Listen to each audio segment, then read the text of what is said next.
20% of the men cheat in their marriages, and only 14% of the women cheat in their marriages. Not being satisfied in their marriage and intimacy, which is of course communication and whatnot. There is so much nuance to it, which is of course odd, seeing that men do it more. I was thinking that it would be equal, but not really. You mentioned some stats, but to me, it's like, how many people would actually go and admit to statistics that, yeah, I have cheated, Come on. Practicing religion together have had a lot lesser tendencies of cheating because of the beliefs. The early humans, where there was, the polyamory was so common because, you had two kings and queens, and, in the Roman Empire, etc., etc. It is fine to have multiple wives and stuff if you have the means and stuff, right? So I would like to know, how is that allowed, especially in this society and norm? Exactly what I expected, 9 a.m.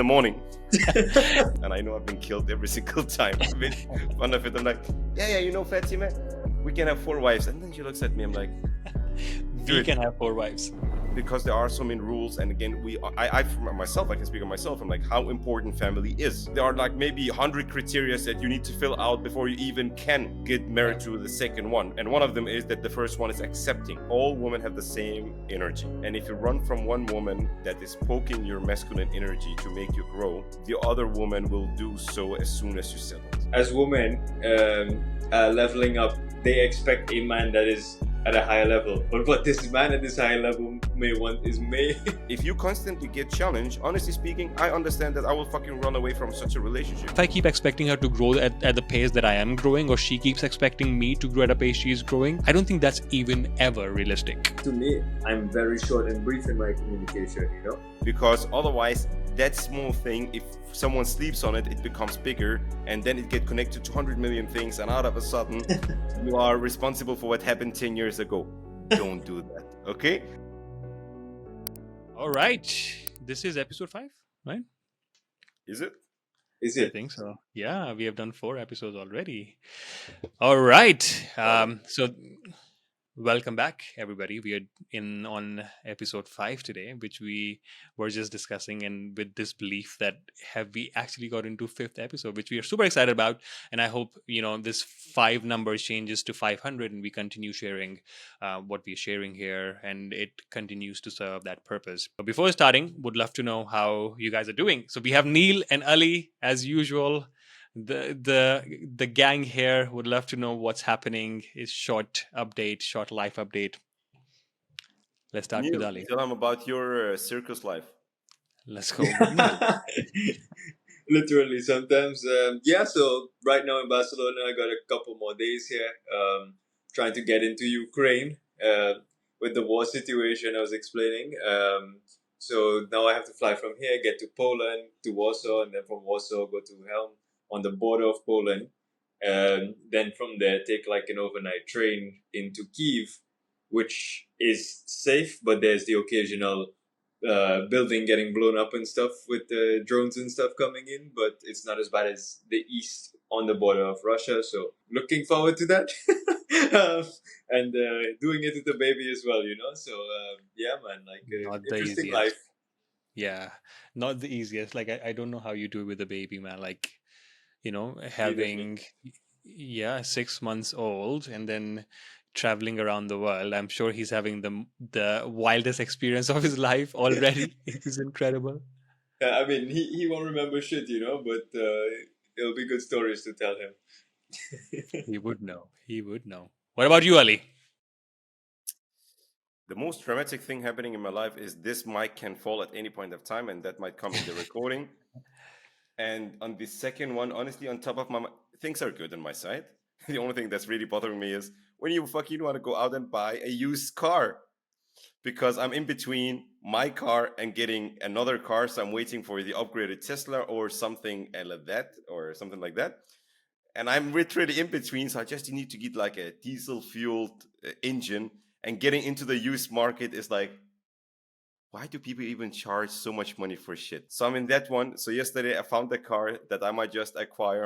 I'm hesitating. I look at the number plate. It said 333, which is move forward if you hesitate. I'm like, do I need to get more signs? In your face. So honestly, that was I've been working on. Like, I just want to get this one out of the world because it's getting into summer. I need to drive this little one everywhere. And yep, that's it. So that's on What top of Tesla are you mind. Otherwise, things are good. what Tesla are you planning on getting? Uh, I would hope it's the upgraded Model Y, Model Y. because they're getting with like the Model 3 that was upgraded, the Model Y. But out of a sudden, yesterday I saw the ID Buzz. That shit looked outstanding. I don't have a big family, but I'm like, this is something that's useful. So they've been again Which is it? the ID Bus. It looked like the old like bus, the iconic Volkswagen bus. Yeah, but the new ones, right? Where all of the hippies. So they have Yeah. the electric version of it, and it looked dope as f. It got so much space. I could like almost have a horse in there and still travel overseas. I'm like, I have one kid, but that could be so cool. So No, it's useful. Yeah, for sure. listen, then I can just drive to Neil and pick him up and drive him to Ukraine and back again on one charge. That's Why the not? horse you Yeah. were talking about.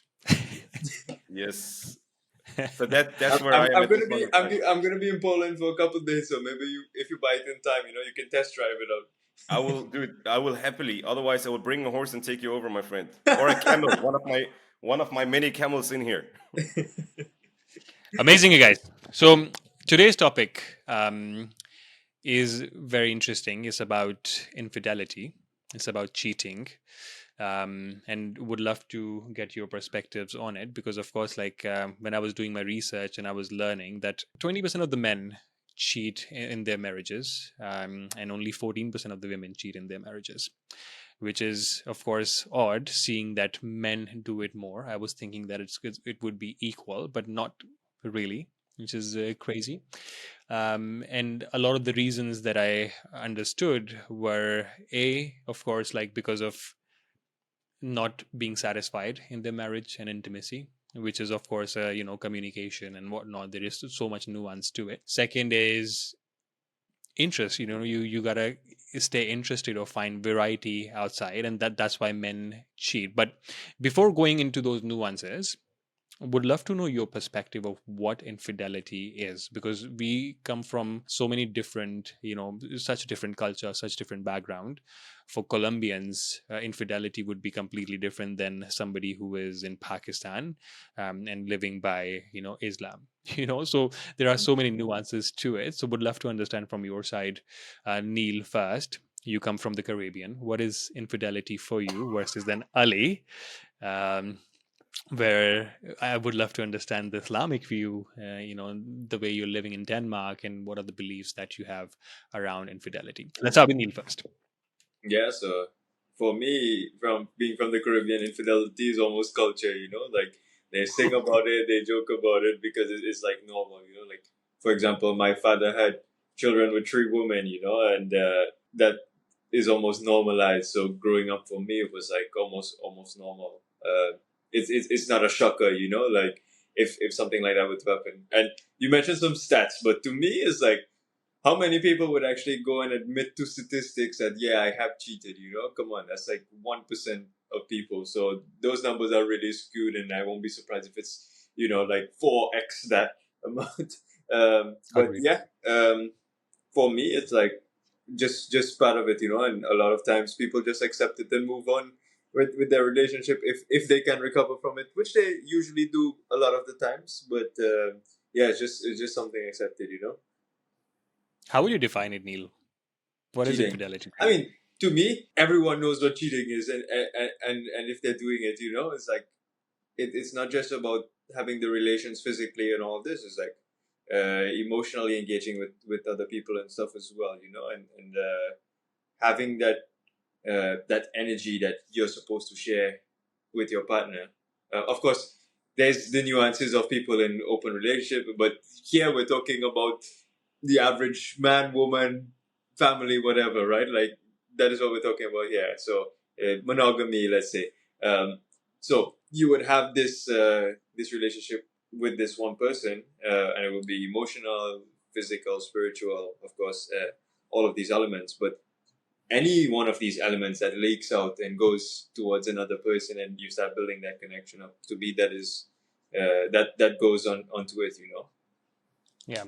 So what you're saying is that, I mean, let's also bring open relationships and, like a polyamory and whatnot into this mix, because essentially what I think cheating or infidelity is whatever you have agreed upon with your partner, no matter if you're in an open relationship or a closed relationship or polyamory or monogamy or whatever you have agreed upon, you go outside those bounds and you keep that hidden one way or form, right? Yeah. And I think that is basic meaning to me of infidelity. You can be, like in an open relationship, but there are some things which are non-negotiables for you, but you Yeah. still go ahead and do it for interest or for variety. I think that would also be counted as cheating in one way or form. Yeah. So the thing is, like, I don't have the knowledge or experience with the open relationships, so I can't comment on it. So I don't know how it works, but because to me that's really complicated.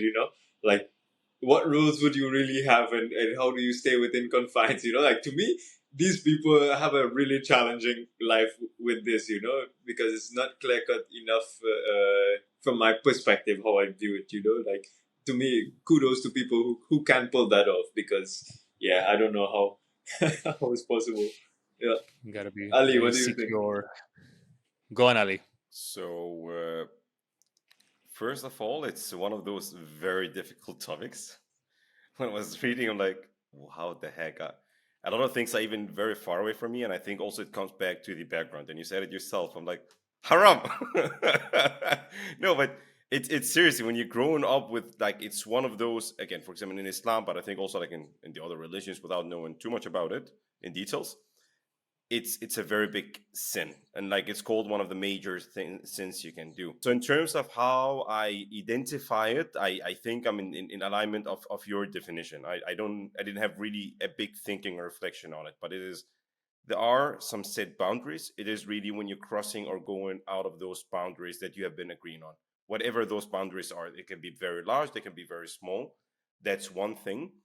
I think the interesting part in here is, coming from an Islamic background, then we have like, marriage is so crucial in Islam, and there are very, very, very firm and lined up boundaries in what marriage is, and what is the relationship, and what is the man responsible for, what is the woman responsible for, what are your duty, what is her duty, and so on.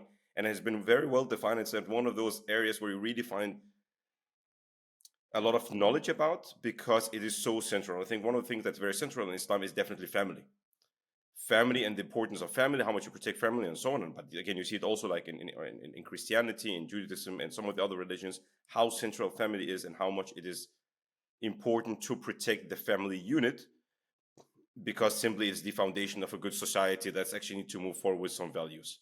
So that's my, again, I don't have a clear definition on it, more than it is crossing a set of boundaries, whatever it is. Again, but again, as I told you, it depends because there are, of course, the big rules that Yeah, you might be governed by. It can be society rules or religious rules, but there are, of course, the relationship rules that you define between your partner. And once those are crossed, then it is up to cheating. And I agree with Neil, it's not maybe only the physical part, it could be another form of interaction that your partner would not be accepting for. absolutely. And I think Mm. especially for women, emotional intimacy is a big thing. For men, physical intimacy is a big thing. And if you cheat physically, for men it's like a deal breaker. For women, if you do emotionally, it's a massive deal breaker as well. But I do want to touch upon the spiritual side of things, because when I was reading, I there were a lot of researches that were done in early 2000s about people being in churches, and couples going to churches together, going to like even in Islam, practicing religion together, have had a lot lesser tendencies of cheating because of the beliefs that they have. And especially like one nuance that I would love Neil to touch upon was on, because I want to go deeper into this on Buddhism. I so dharma is a big thing on Buddhism, right? Dharma is basically how you can get to your purpose and how do you live your life with a certain set of rules. And one of the things that it talked about was that if you cheat in a marriage, it is very hard for you to get your dharma, because it is one of the biggest sins within Buddhism. And it really destroys the way you lead your spirit towards a purpose or something along the lines of that. I Mm. couldn't really understand the gist of it, but I do want you to shed some light on it. Why cheating or infidelity would affect your dharma? So, I mean, I'm not a Buddhist or something, but I'll tell you from a principle standpoint, is like okay, marriage, there's like dating and whatever, and there's marriage, right? So I'll tell you culturally, first of all, it's like when you're not married, they don't make a big deal out of it, you know? If you're cheating and stuff, it's like, yeah, I'm married. And if a guy's going to get married, he'll make use of that time before marriage, to put it kindly. And, but in terms of this, like, karmic law and dharma and all these things, it's energy, right? It all comes down to energy. What you put out is what you get back. Boomerang effect, cycle of life, all of this.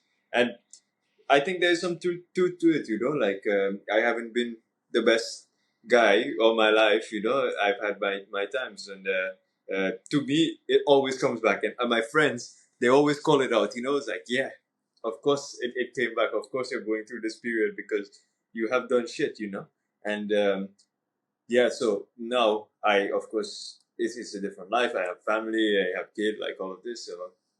But in those times, like I was aware of that, and like I would be conscious of everything I would be doing because I know, like, okay, if I do crap, then it is gonna come back, and I expect it almost, So I think it's like breaking that contract that you have with someone, and it is more than just physical and emotional, it's spiritual, it's energetic even, and then Mm. especially when that person is true to you and loyal to you and everything, and then you do this, then for sure, I think there are implications to it. I don't think we just get to go scotch free every single time.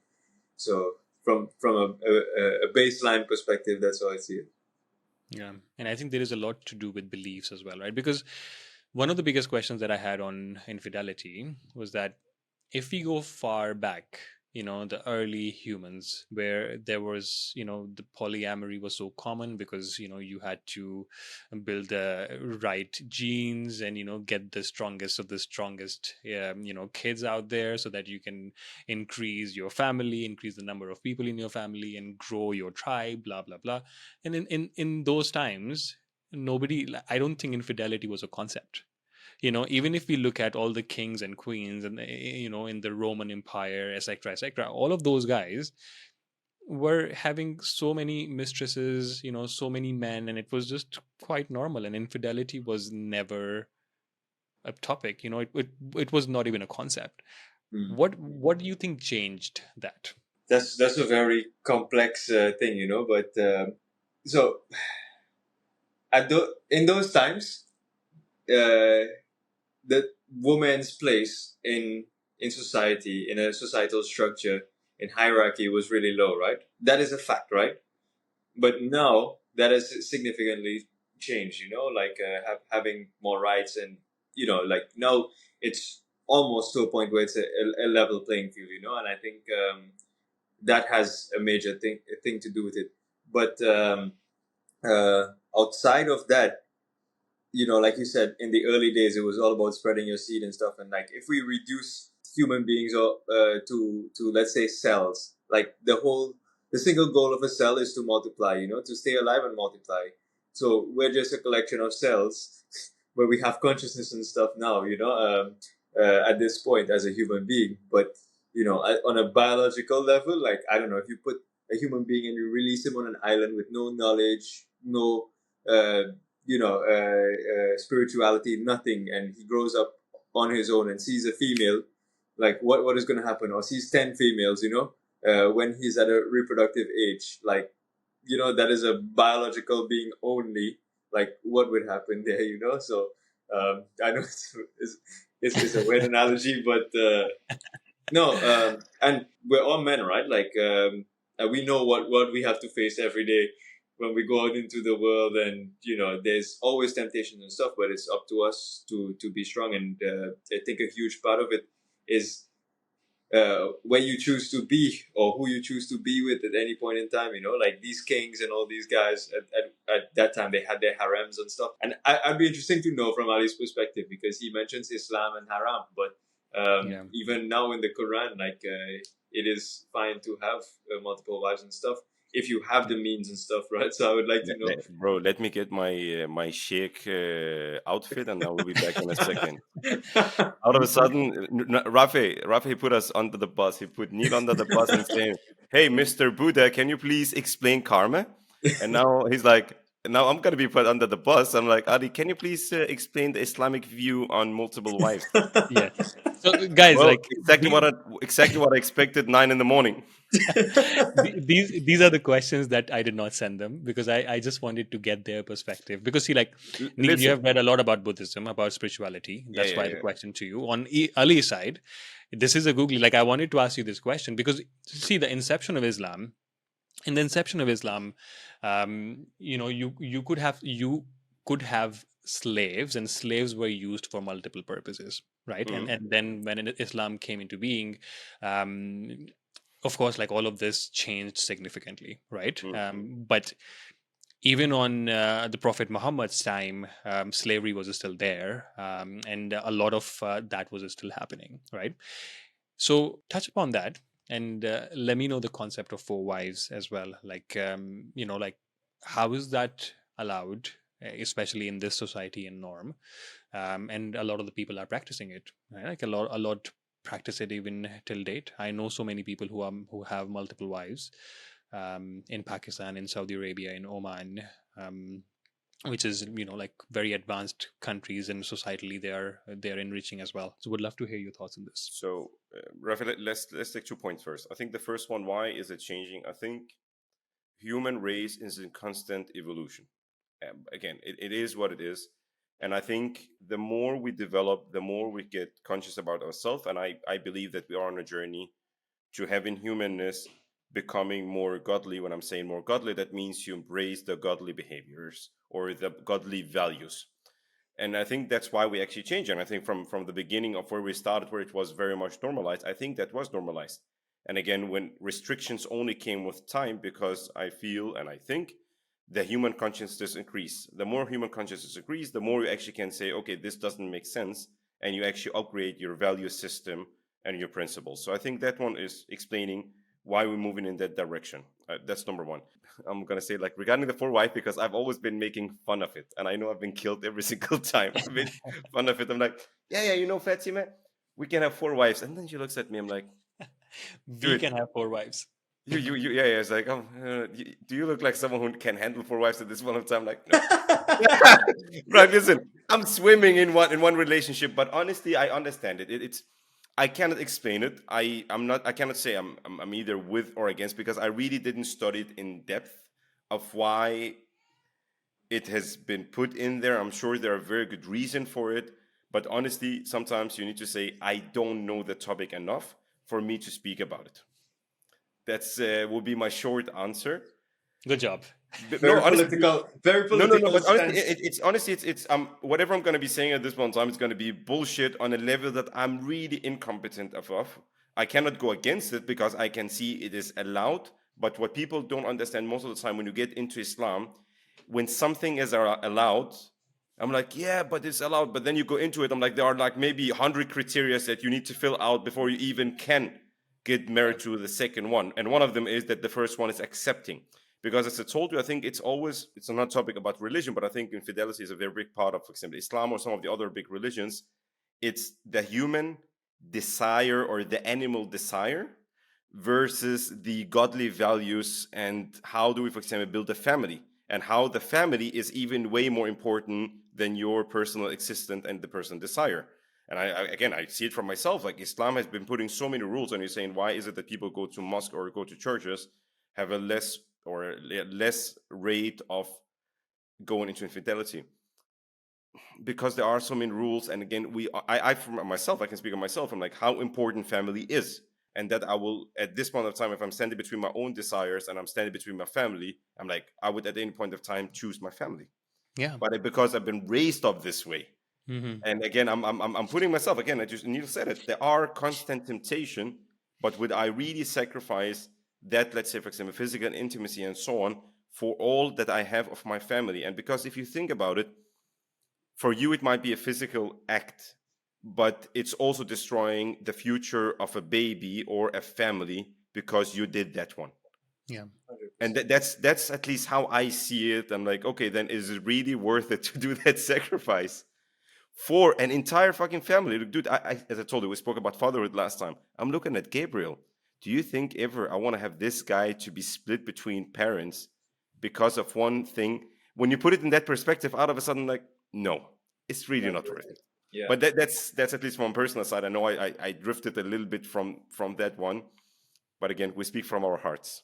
Yeah, absolutely. And like one of the biggest reasons why marriages fail is because of infidelity. So, like, and I completely agree to what Neil shared earlier. Like, whatever energy you get out, that's what you get back, especially. And I think when you want to get to your higher self, all of these things matter a lot, because temptation is the biggest thing, right? Temptation, because of temptation, you get to infidelity.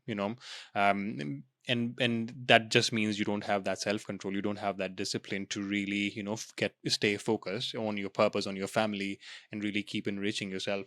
But let's get back to the script that we have.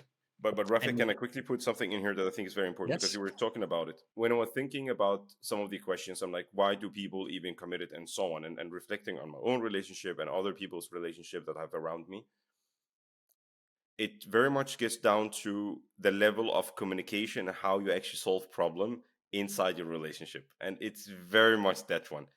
And people always believe, and again, you know it from the Superior Man and that book, the grass is always green on the other side, and running from your problem would never solve the problem. It's again a woman. All women have the same energy, and if you run from one woman that is poking your masculine energy to make you grow, the other woman will do so as soon as you settle Yeah. because she's programmed to that one. And you are, as a man, also there to constantly grow. And I think that's relationship is so beautiful. And understanding those challenges is not there to stop you or make your life miserable, but they are actually signals to even make you better. Yeah, absolutely agreed. The next question is, of course, like, I'm looking for your opinions. Why do men cheat? What are some main reasons you think men cheat? It's very much often what a man is craving is actually not just the intimacy of it, it is lack of connection. At the end of it, intimacy or physical intimacy is a higher form of connection on a deeper level. Most of the time, I think men, and I think that's why I really get bothered when I'm hearing the sentence or when someone is saying all what men are thinking about is sex, because it's really not. And I think if you ever do that, that also means that you don't understand shit about. No, completely not. Again, at least from my perspective, and I can say it and I will vote for it and I'll go to election on this one. It is not just a physical intimacy. It is really the connection that you live in with a partner where you have a deep connection on an emotional level, on a spiritual level, that you are really coexisting. And that's what I think at the end of it, what men are craving, that you have that woman that you are connected to, that is supporting you and you're getting together through life in the best possible way. So when men are not having some of these things and you don't even feeling, again, also like if you're not appreciated in relationship of doing the hard sacrifices, if you're not even feeling a connection in your relationship, I'm like, what the fuck am I even doing in this relationship? The problem is, and this is, then it comes back to what are your restrictions? Because are you someone who can dare to say, you know what, I'm going to move on with my life and try to figure something better? Or are you stick or do you stick with your relationship but you still have those needs inside you? So you are in between two things: your value or society that's telling you you cannot do something outside, but those deep needs that you have inside you, and those two are fighting against each other, which is why you end up doing something behind the curtains or in the dark. Because alternatively, if you fucking are brave enough, you say, you know what, I can live with the consequences. I might not never get a partner as good as this one. I would take the consequences of maybe breaking up an entire family, but I will do it for going out and experimenting what is out there. Are there really something that's better? And that's a very, very tough decision. And when you're sitting in balance with those two, it's very, very tough. And I think that's why people doing it. Hmm. Can you fix? And most of the time, honestly, from a personal experience, everything can be fixed by good communication and a bit of nurturing of a relationship. It's actually, yeah, I can say it, but it's not the most complex thing. But really, And if you think about it again, I think we need to go to the root cause of this one. Guys, how many of us, again, you saw your father and mother as example. How many of us really got relationship, like education or advice, how men function, how women function, beside the physical part when you grow up and being a teenager? Honestly, I didn't know shit about it. Same here.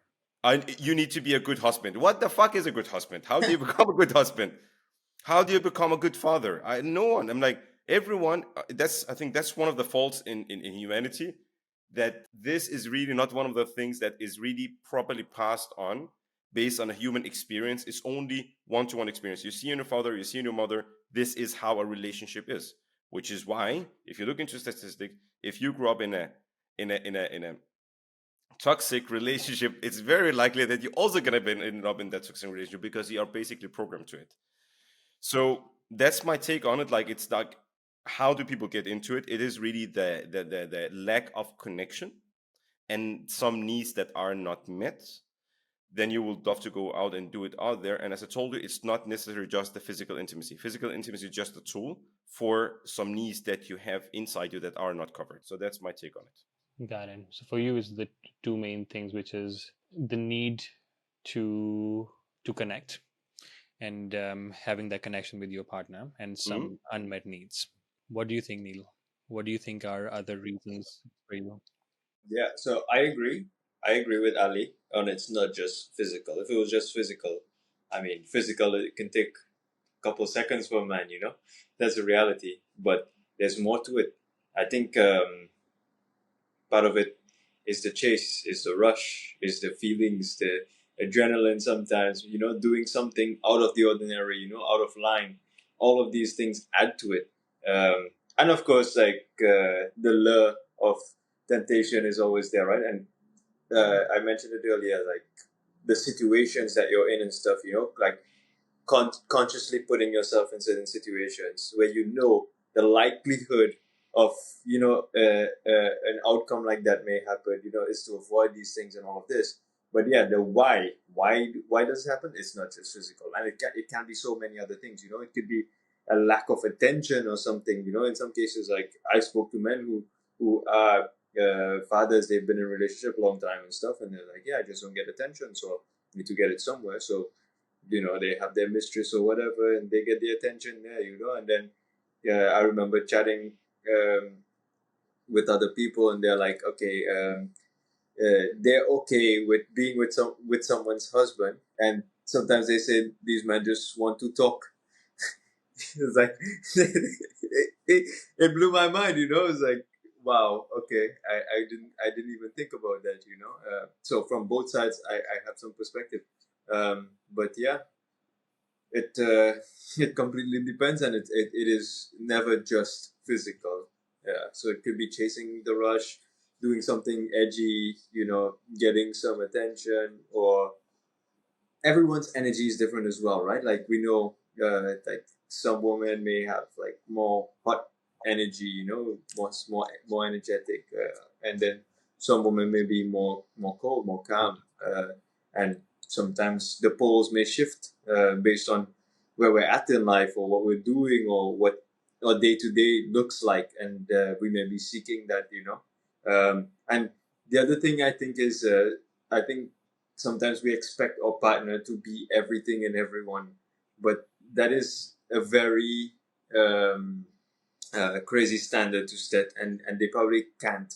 I think they shouldn't have to, you know. Like I don't want to be everything and everyone. I am me, you know. So like you said, communication can fix anything, and where there's a lack, uh, I think you can find common ground to fix, or you know, help your partner get to that point where they're satisfied in that area. So yeah, like completely depends. Yeah, Raf, can I add something quickly to that one? of Because I think course. it has been a topic that's been coming up multiple times. But when you think about the life that we're living today and how men and women are into the job market, and how you see that it's newer again, also, like, speaking about that one, at the end of it's actually energy. Attraction comes from energy. And if you see that men and women in market are, as again, the classic topic of equality, equality, equality, yeah, but what's happening is market or the job market is very much masculine dominant. And you're seeing that women are more and more, the more they are engraved or integrated into the job market, they need to adapt. And there's nothing bad about it. I'm like, and they do an excellent job. But their energy is also becoming way more masculine. The problem is that energy is also taking home, and that continues. And the problem is then becomes a masculine to masculine energy, which is very, very tough. So what you're looking for again, because most of the time I'm like, dude, I'm speaking to some of my friends, like some of them are not married yet. I'm like, dude, he's really, really, really doing extremely good at his job, very good education, and so I'm like, bro, what you looking for? I'm like, you know what? Just a simple wife that can take care of me and my home. No fucking big education, nothing else. I just want to have someone who can take care of me, down to earth. She got her female side that can be nurturer of the home. Because and by the way, speaking about Denmark, and I can tell you the hard life about dating in here is becoming very, very. It's fucking tough. And again, that's actually one big challenge. What I'm seeing. I know it's a bit off topic, but I think it's very relevant to that one. I'm seeing that women, the more advanced they're becoming intellectually, job wise, and so on, I cannot tell you the struggle of finding a fucking man. Because men that are up in here, they want to have a wife that's very simple. They don't want to have someone who is on their same advancement. The problem is the ladies who are up in here, they want to have a man that's totally up in there. And honestly, most of those time, those men are already taken. 100%. And it's a very complex thing, again, because you told me, okay, how do you get to infidelities and so on? I'm telling you, because out of a sudden, most women are at this point of time getting into the job market, becoming, they look female, but more in the masculine energy. They take that energy home. That attraction is becoming very hard. And the harder this attraction becomes, the more you split apart. And the more you're looking for your need, you're looking for your need. And out of a sudden, you're seeing that people will actually try to find those needs satisfied somewhere else. Mhm. Which is why, like, again, when I'm understanding, I'm like, we'll be like, it's a very shameful thing. I'm like, no, you really don't know the full context of that person, how they ended up in there. Because again, it's a very taboo topic. It's not something that a lot of people will be speaking about. I'm like, listen, most of these people, it's not because they're bad people, but they end up in there because they almost have been pushed in there because they couldn't deal with the situation. And most of the time, society is not really on your side to support you with topic because they will tell you, sit down, if your needs, and just continue your life. But I don't think even with men who are like, fuck everything, I'm just going to continue, it wouldn't solve your problems. 100%. Yeah, yeah, yeah. I agree. And there's something interesting you said there. Shit. I lost my train of thought. Okay. I got it. I got it. Yeah. So there's something interesting you said there, which is as women leveling up, they expect a man that is at a higher level. But what this man at this higher level may want is maybe someone simple like your friend. Yeah, yeah. So it's crazy. And then what do you tell women to do? Do you tell them to dumb themselves down? No, right? So that is not the answer. So it's a very complex place, and we have a lot of friends within our circle as well who is in the same situation, right? Like they're very accomplished, established, and everything, and it's very hard for them to find someone that is suitable. And the thing is, okay, you can look at the statistics and stuff everywhere in the world. Men tend to be the numbers are skewed. Men tend to be going for like the mediocre jobs and everything. But we think all the men are successful, but it's only like 1% of men. So the reality is, it's like more women actually educated and smarter and having degrees and all of this, and then you have the men doing, what people may view as lower jobs. The more manual work and all of this. So yeah, it's pretty skewed. And then all these stats and numbers and stuff, half of it is bullshit. Because when you look at the reality out there, go out into the world, talk to people, you'll see what's really happening. And Neil, do you see the challenge also like moving forward? Because if I'm a woman and I'm getting married to someone because I couldn't find the Mr. Right, so I took the next best thing and made him Mr. Right. The problem is then you're already feeling that you are sacrificing or you are really downgrading Yeah, from where you are. yeah, yeah, And imagine entering into a relationship with that thing because you will actually never be able to um, appreciate what you have. You will yeah, always be in that area. I'm actually better than you. And the problem is a man being a dominant being and being the father and the like the spearhead of the family if you constantly get challenged, honestly speaking, I understand that I will fucking run away from such a relationship. The Yeah. problem is running away after you're having kids is a bit difficult. But this is again, you start to do you see the challenge of what's happening in here? Because right now you're stuck with this one. You might be a very Yeah. good person, but you're not appreciating your relationship. On top of that one, you still have certain needs that are not met, and you Yeah. are with a woman that might be way more masculine than you are. How the fuck am I supposed to deal with all of that? That's a fucking burden that a man will need to deal with. Yeah.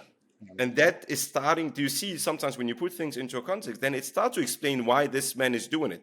He's actually trying to do the best thing he can do of protecting his family and still satisfying some of his unmet needs. Yeah.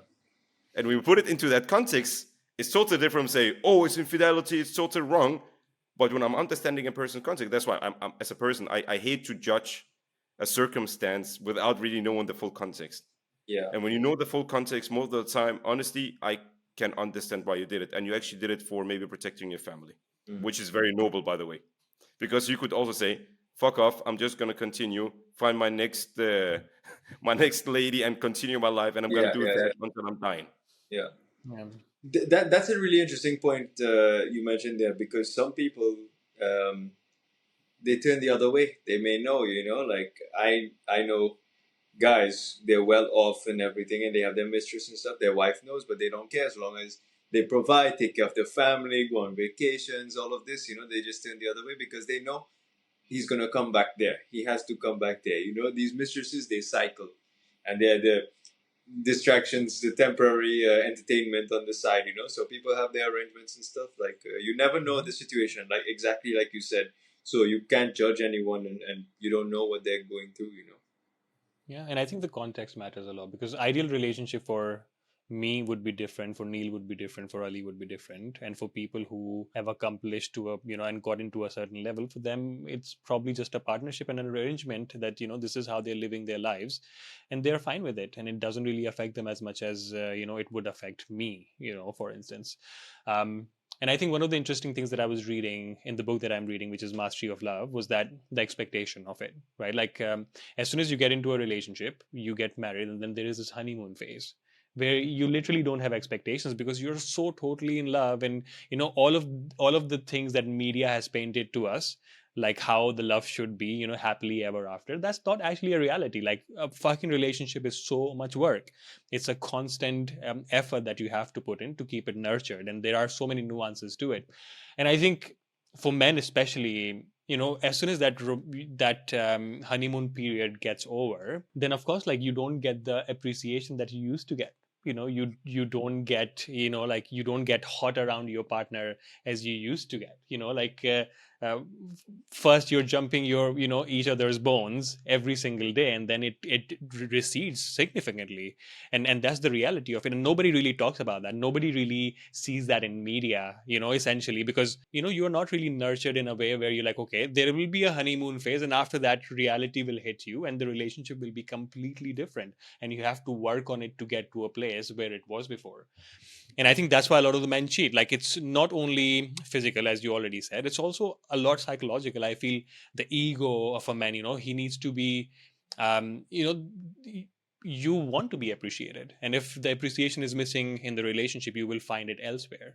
As you said, hot women, cold women, the energy matters as well. So there are so many different nuances because of which men cheat, and I think it's the same for women as well. I don't think Yeah. there is a massive difference to it. Hmm. Yeah. 100%. With that being said,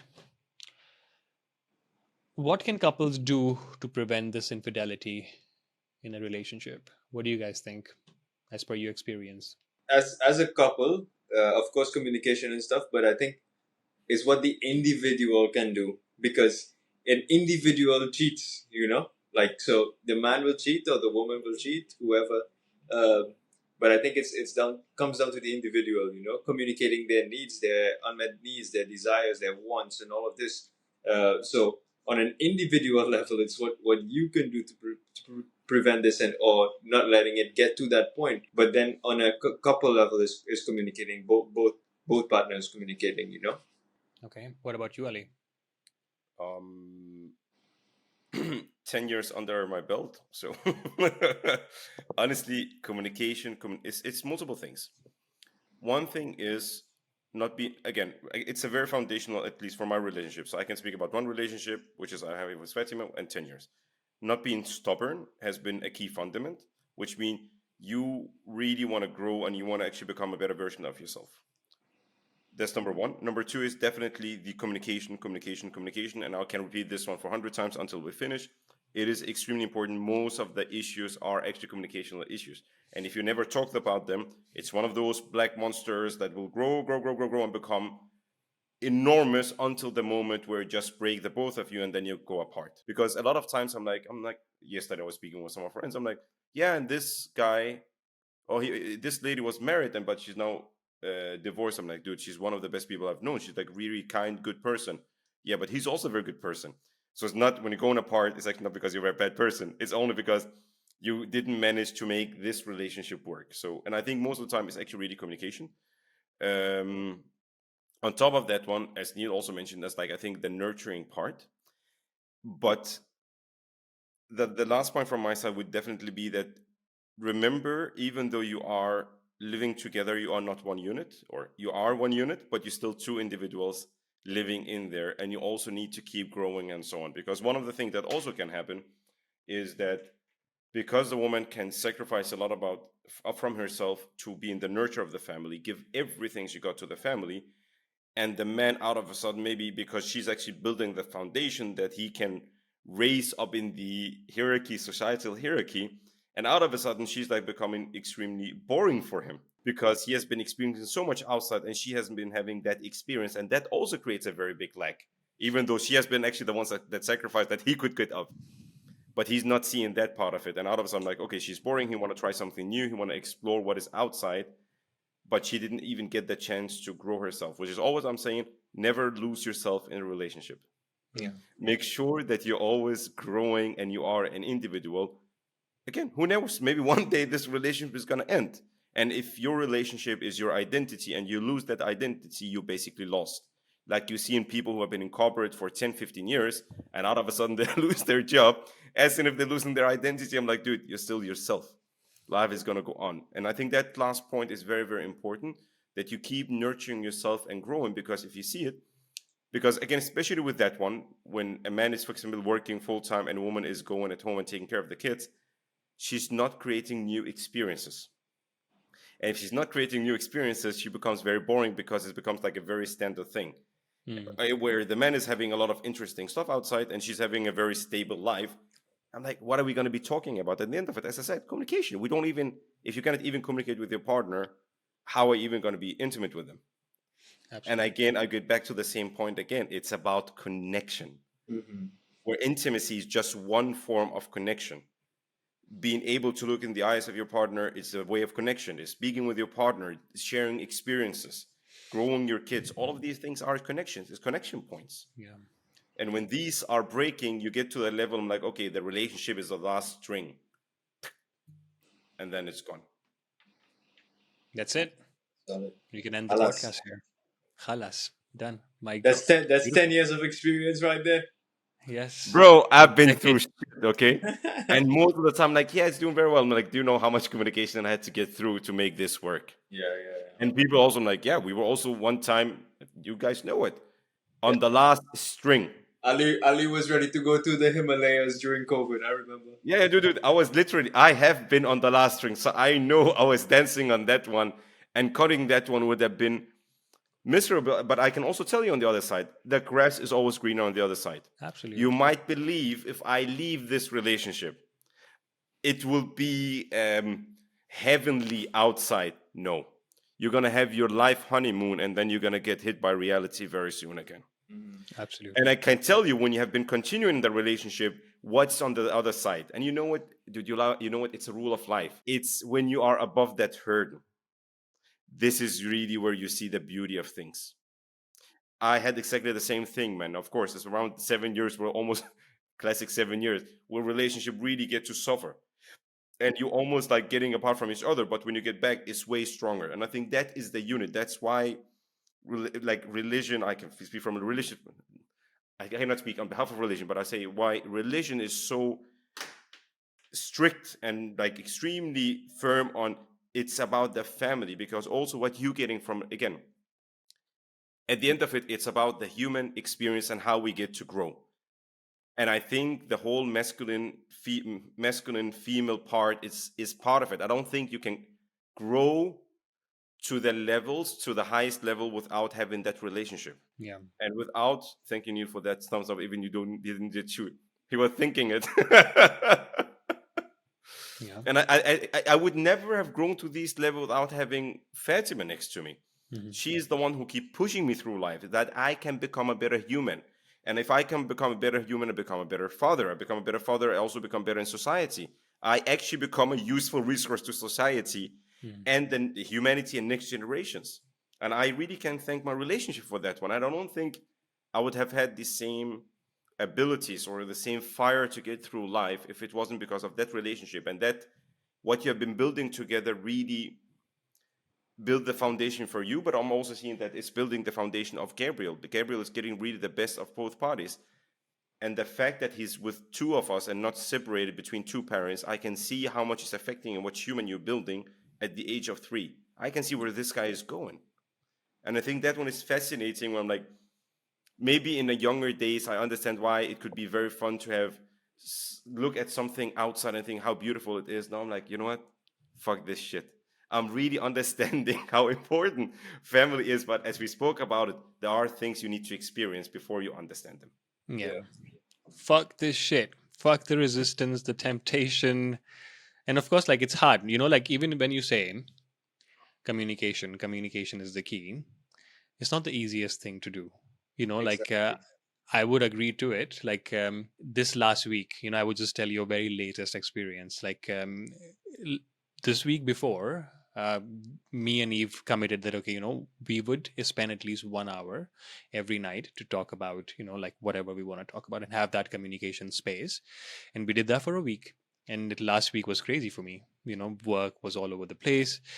Content was, I was building content. There is house coming up. There are other projects that I've taken, and I was feeling extremely overwhelmed. And like in the way of the superior man, it talks about, and also men are from Mars and women are from Venus. In that book, he also touches upon the same thing, where men need that time and space whenever there is so much happening, and they get quiet. And I saw myself being quiet, and I saw myself not being able to communicate in a way where I was open to like sharing that energy. I couldn't, like the entire last week, 5 days straight, I just couldn't. Like I tried, I was like, I know this is wrong, I know that I should be communicating, but I really couldn't. And I'm sure a lot of the people go through it. But gratefully that I have this long weekend, and you know, we said that we'll spend more time over the week, and I'm excited to be spending that time with her after this podcast, of course. But like, gotta make sure that you take that time out, and it's not the easiest thing in the world. And there are so many other things. Like, I feel blessed that I live this kind of life, but there are some men who are working extremely hard and some women who are working extremely hard. I'm sure it's a lot harder for them to communicate. So I do think that it's easier said than done, but I do also agree that that's the only solution you have. Like, besides communicating, besides building that partnership, you can't really connect. And if you don't connect, there is literally no intimacy ever. And then you start finding the shorter term relationships which can just get you there very fast. Yeah. Rafi, to your point, because I was reading about it the other day, physical intimacy and the importance of sex, because as you said it, men are not known to be the best speakers or expressors of communication. Yeah. And most of the time, one of the emotional releases that you get is when you're having like physical intimacy with your partner. Yeah. And I think that one is actually very, very interesting. Like sometimes when you're craving that one, it's actually not just the physical intimacy. I'm like, it's a load, and it's like, really, how do you get rid of that burden of life, of busyness, of a lot of the work? I'm like, it really emptying you, make you clear to actually continue. And I think that one is actually very, very interesting. And I keep repeating that one. It is about the connection. And connection is, for example, in this case, like emotional connection of how can I support you to get rid of that burden that you are carrying, because if you would get out with that burden by speaking, you would most likely speak for 3 days straight, and you still is not empty. So I think it's like an efficient way of just empty. Agreed. And of course, like we are at the end of the podcast, and this topic can keep going on. Like I think we can talk about this for hours, and we won't still be satisfied. Talking about expectations, right? So whenever we get married, we like share these rings, and then we pledge on to so many things. But what that does, I believe, is that my happiness is related to yours and your happiness is related to mine, so it becomes like codependent, and I feel like that is something that really kills a relationship, because if I keep expecting Eve to make me happy and Eve keep expecting me to keep her happy, I think that is such a wrong expectation, because as you said, Ali, we are two different individuals, we are living two different lives. I'm growing in a certain way, she's growing in a certain way, but if I keep expecting her to grow at the pace that I am growing, or she keeps expecting me to grow at a pace she's growing, I don't think that's even ever realistic. So I feel Yeah. the way we take partnerships today essentially is like deep rootedly is just um systematized wrongly. There is Mm. so much expectation that is being put under on partners, which is just fucking unrealistic, and I think that also creates a lot of infidelity, that also creates a lot of communication gaps and whatnot, and it just creates like useless expectations. Yeah, So 100%. would hear your thoughts, and then we would wrap this podcast, you guys. Yeah, so I agree with you. Your happiness is 100% dependent on you. It's not on someone else to come and make you happy. And main thing is communication. It's always said. It's like it's hammered into our minds. We know, but what it is, how do you apply it practically? And for me, um, I told you guys, right? I have like this bi-weekly meeting that we have on a Friday, and we don't skip on that. And we go into everything that's happening in our life, how we feel, where our needs are unmet, like, what are the highs and lows in the relationship, all of these things. That's one thing. But then we also, have our daily chats and everything at the end of the day. And I'm always working on a project, right? As an entrepreneur, I have so much going on, moving countries all the time, yada yada. But there's always a lot going on. I always have a full plate. There's never a time I don't have a full plate, and I like it like that. But sometimes, my partner would ask like, "How was your day?" And I just say, "Good." And to me, good means a lot of things. It means that I had 6 hours of focus time. I did this, but to me, I don't say all of that, right? I just say good, and I think she gets it. So then I had to tell her, like, okay, if you really want to know about my day, you need to ask specific questions. So don't just ask how was my day, because to me, I'm very short and brief in my communication. So then it's me telling her or giving her a guide on me, almost. So that to me is how we actually bridge that gap with communication. And I do the Mm. same for her as well, right? I want specifics. I would ask her, like, okay, she's a dance teacher, so she went out, uh, taught a class, and then I would get the specifics, and she's doing her modalities, whatever. Like I go into it, and then when someone opens up on what they're doing, what they're interested in, their work, their hobby, their passion, then you get to see the energy, and that is infectious as well. Because sometimes she may be talking about something she's learning or reading or studying because she's studying as well, and then it has nothing to do with me, but then because I get into the flow of it, when she's into the flow of it, the passion, the energy, all of this, it gives me a boost, to go out and do something as well. So it's really important, to understand yourself and how you communicate in everything, and then explain that to your partner when they communicate with you as well. Yeah, amazing. That's an amazing tip, Neil. Yeah, And I think a lot of the people miss that, because I'm the same person. Like, yeah, good. Day was good. yeah, Yeah, and like, and you end there because you're like, oh, you have been around me, so you must know. yeah, But that's not exactly, the reality. She wants to know what you're going through. How you're feeling, why exactly. good. Like what made it good, and Yes. yada yada. What about you, Ali? Well, regarding expectation, it's definitely an ever evolving process. I can tell you, Ali 10 years ago is not the same Ali now. And one of the things I'm like, Ali, you told me this when we got into the relationship. I'm like, I was fucking 23 years old, man. I didn't know better, okay? For example, for me, it has also been an evolution of understanding my set of rules back then was religion. So I'm like, that's the play that we have, that's the game that we have. And then these are the rules that can apply, because then it works for you and then it works for me. But I also figure out with time, like when you start to challenge a lot of these things, some of these rules like simply don't work for us. I'm like, if I need to be very firm, I'm like, these are my male requirements, these are your female requirements. No, I'm not coming by requirement set. I'm coming by we love each other. And if you care about someone, you definitely want to change yourself for that person. That person will change themselves, and you want to change the circumstances so it actually fits for you and your partner.